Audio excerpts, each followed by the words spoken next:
Look, if we get, let's say 50 likes on this video, I'll shove Craig in the trunk. I think that's worth doing. That's worth doing. Let us know, hit that like button, we'll see that.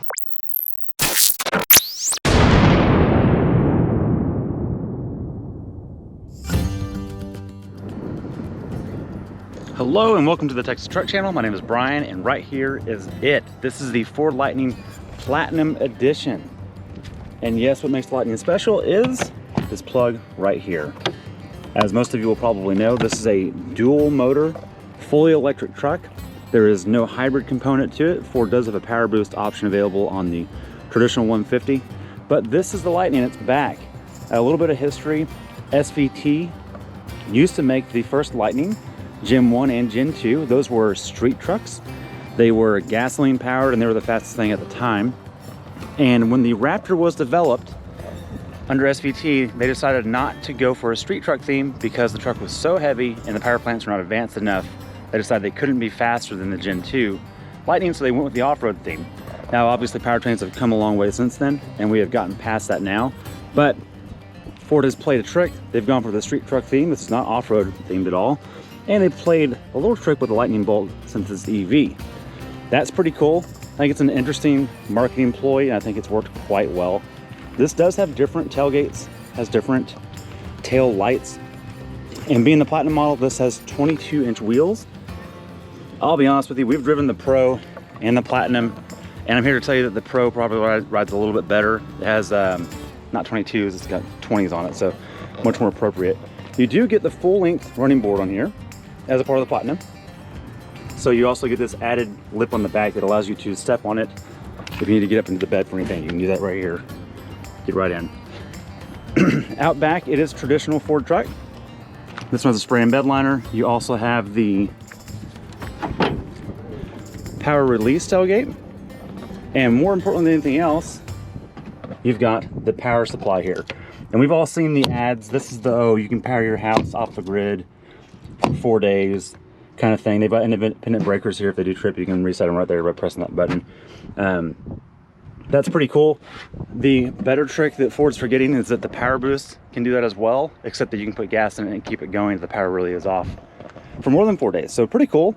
Pretty neat trick. You get the traditional Ford stuff here. You've got the tape measure in the bed itself. You've got the phone holder for when you need to YouTube your woodworking project you're doing back here. Also have the C-clamp port to clamp down that piece of wood.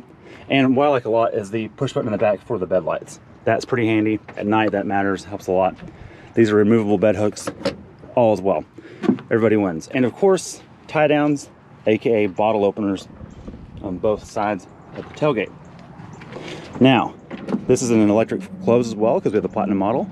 That's nice. That is available on the gas variants, but here it is obviously a part of the Platinum trim. You do have the towing hitch back here, 4-way flat, 7-way. And I'm sorry to report that today, driving this vehicle, I got a warning message about the trailer brake controller. Check the manual. I restarted the truck, it kept doing it. It would continuously reset and show. It's kind of frustrating, but after I got home and parked it for about 10 minutes and I got back in the truck, went away. So this is a very early run truck. I'm sure it's just a quibble. I wouldn't be concerned if I were to buy one about that. Obviously gonna get that figured out. So out back, the motor is here, and something very special is independent rear suspension. So not only is it coil in the back, but it's also independent. This is the first F-150 to not have a live axle rear. That's really cool and really special. Don't mind that. There's a little bit of a utility yard next door making that sound. I do like that the step rail does have a built-in light in the rear. That's pretty cool at night. That's very helpful. And then on this side, you've got a matching Platinum panel, but this isn't anything. This is not a charging port, nothing special there.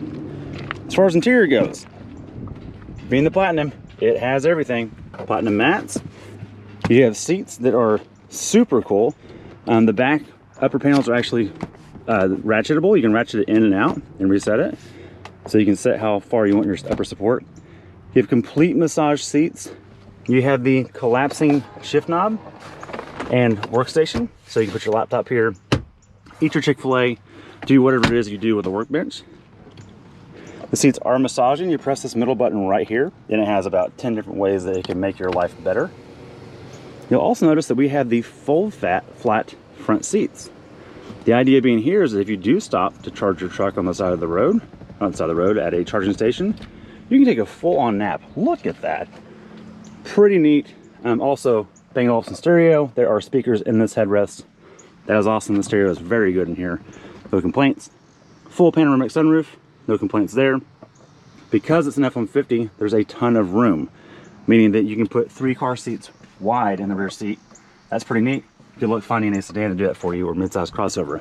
As far as the console, this is what we've seen before. I'm not going to cover all this because we've gone into 150s before, but you do have the tablet. Let's start her up, or cue it. The tablet is vertical instead of horizontal, and I'll just be honest, I don't know that I like that format better. It doesn't mean it's bad, it's just a matter of preference. I think I like the horizontal better than the vertical, but that's just me. It is very bright, it is very clear, and I like that a lot. It's easy to work with, really no complaints. It's straightforward, it works. Thankfully, Ford still lets you turn off the traction control. That is still an option. I really do like that. A lot of EVs are restricting this. Ford is not doing that. Something else to note is that you can actually apply a brake and gas and it doesn't just cut throttle immediately. Very pleased with that as well. It's actually pretty fun to drive. Is it nimble? No, it's not. I think the Mach-E is probably a little more fun because of its lightness, but it certainly feels faster than the Mach-E, non-GT Mach-E, because the dual motor just has a ton of torque. 0 to 60, it just rips. Now, something you get in the Platinum is you have the, or at least the non-Pro models, is this upper bar is backlit as well in LED. If you do the Pro trim, this is not lit, and so it doesn't look quite right. This does look very right. EV still has tow hooks. Something else is pretty cool with this, there are drive modes, and we'll talk about this in our full review. This is just kind of a teaser. Off-road mode also has a locking rear diff. That is super cool. And by the way, it's mechanical. They're not just playing tricks with motors syncing up. So, the other piece of resistance is the Frunk. And I'm here to tell you that this might be the best pizza delivery vehicle on the market today, and that is because there's no pizza smell in the cab. It goes in the trunk, or the Frunk. That's the cool thing. You also have room for your chargers down here, both 110 and 220. Light switch, escape and run away button, and charging ports up front. Very good tailgate option up here, really cool with that. And because of this front trunk, you don't have to get a bed cover. This is the first truck on the market that allows you to leave an open rear bed and still go to the airport with your luggage and not worry about it getting stolen or wet on the way on a rainy day. That's pretty cool. All right, all that out of the way, let us know if you have any questions. We've got this truck for about a week. We will do our best to answer those on our full review that's coming up. In that review, some things you can look for are technical details on the truck. We're gonna get wheels off, get it in the air, talk about suspension, powertrain, everything that goes on there. 0 to 60 testing, our hill test, and we've got 2 other tests we're trying to squeeze in. Hopefully they work out. Let us know if you want anything else. We'll do our best to accommodate. And look, if we get, let's say 50 likes on this video, I'll shove Craig in the trunk. I think that's worth doing. That's worth doing. Let us know. Hit that like button. We'll see that. Take care.